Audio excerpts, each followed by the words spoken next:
Halo semuanya, salam datang di pembahasan kali ini. Hari ini kita bakal bedah tuntas insight menarik banget dari Aurelia Tiara Zaskia di Universitas Negeri Semarang. Kita bakal ngomongin sesuatu yang literally nempel di tangan kita tiap hari, kebiasaan internet kita.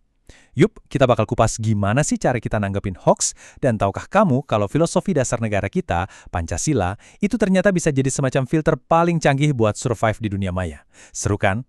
Coba deh jujur, pernah nggak sih kamu baca sebuah berita, langsung percaya, terus main share gitu aja tanpa dicek dulu kebenarannya?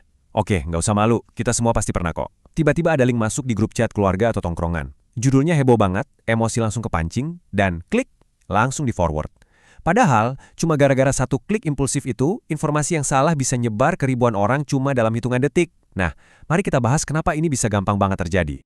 Jadi kita masuk ke bagian pertama nih. Kita bakal lihat lebih dekat soal ancaman hoaks di era digital. Lebih tepatnya benturan antara kecepatan dan kebenaran.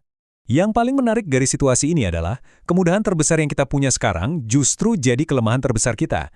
Bayangin aja, informasi bisa kita dapat cuma dalam hitungan detik. Sambil rebahan aja kita bisa tahu kejadian di ujung dunia kan? Tapi di sisi lain, kecepatan super ini bawa tantangan yang berat banget. Penyebaran hoax jadi makin merajalela, dan ironisnya, sering banget ngalahin proses cek fakta. Pokoknya asal cepat aja dulu, bener salah, urusan belakangan. Terus, di mana sih medan pertempurannya? Pastinya di aplikasi-aplikasi yang tiap hari kamu buka. Entah itu pas kamu lagi asik scrolling di Instagram, nonton video-video pendek di TikTok, atau pas baca pesan berantai dari grup WhatsApp. Di platform-platform inilah, informasi, mau itu fakta yang beneran valid atau kebohongan yang sengaja diracik sedemikian rupa, bisa nyebar lintas negara bener-bener cuma dalam sepersekian detik. Pertanyaannya, gimana sih anatomi hoax itu sampai bisa gampang banget ngejebol pertahanan logika kita? Gini, si pembuat hoax itu pinter. Mereka sengaja bikin judul yang super provokatif dan clickbait abis.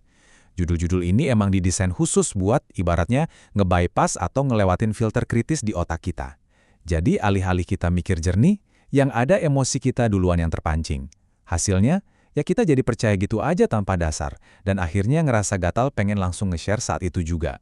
Masuk ke bagian kedua, kita bakal lihat gimana dampak nyata dari berita palsu ini. Bahwa ini tuh bukan cuma masalah di layar HP, tapi beneran merembet ke dunia nyata. Nah, poin krusialnya di sini adalah, hoax itu bukan cuma sebatas postingan iseng yang nggak ada efeknya. Ini benar-benar ancaman sosial yang nyata. Contoh gampangnya nih, informasi kesehatan yang ngawur itu bisa bahayain nyawa orang loh. Belum lagi berita bohong yang sengaja mancing sentimen antar kelompok. Itu bisa bikin panik publik, miskomunikasi di mana-mana, dan ujung-ujungnya bikin kita jadi terpecah belah. Jadi ya, ini dampaknya kerasa banget, ngehantam kehidupan sehari-hari kita. Tapi jangan khawatir, disinilah letak solusinya. Di bagian ketiga ini kita bahas Pancasila sebagai filter digital. Iya, kamu nggak salah dengar.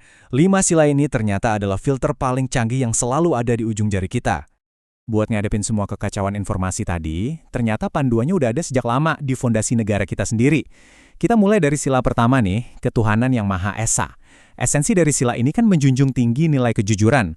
Nah, nyebarin hoax itu jelas-jelas bentuk ketidakjujuran yang paling murni. Jadi logikanya gini, setiap kali kamu iseng atau sengaja nge-share informasi palsu, sadar atau enggak, kamu tuh lagi ngelanggar fondasi spiritual yang paling dasar ini. Lanjut ke sila kedua, kemanusiaan yang adil dan beradab. Ini nuntut kita buat jadi manusia yang beradab. Di dunia digital, beradab itu artinya kita mikirin dulu dampak tindakan kita buat orang lain. Coba bayangin, ngancurin reputasi seseorang cuma gara-gara kita ikut nyebarin berita bohong. Wah, itu sih udah pasti bentuk nyata dari perilaku yang nggak beradab dan ngerugiin banget. Terus gimana dengan sila ketiga, Persatuan Indonesia? Nah, ini ilustrasi yang pas banget.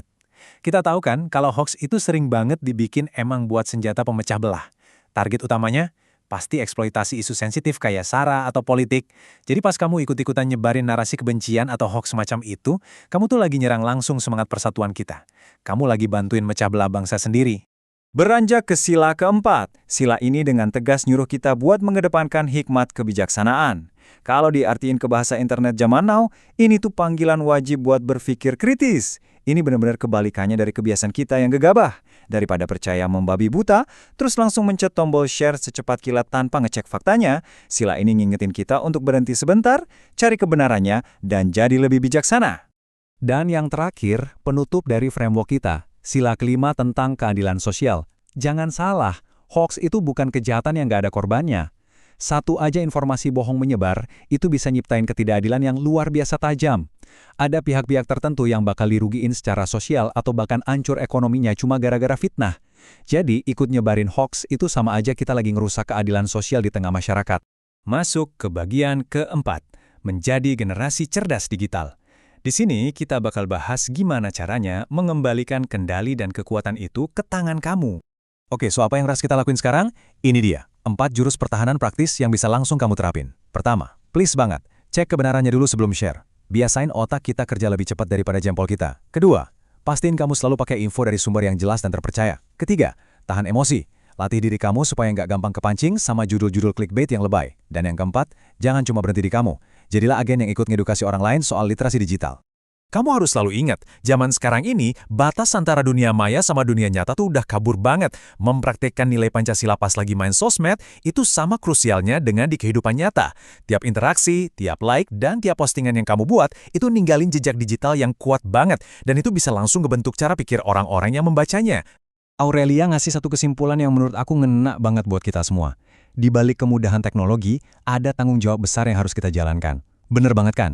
Teknologi smartphone kita ini emang ngasih kita kekuatan super dalam satu genggaman. Tapi pada akhirnya, karakter kita sendirilah yang jadi penentu arah kemudi kekuatan tersebut.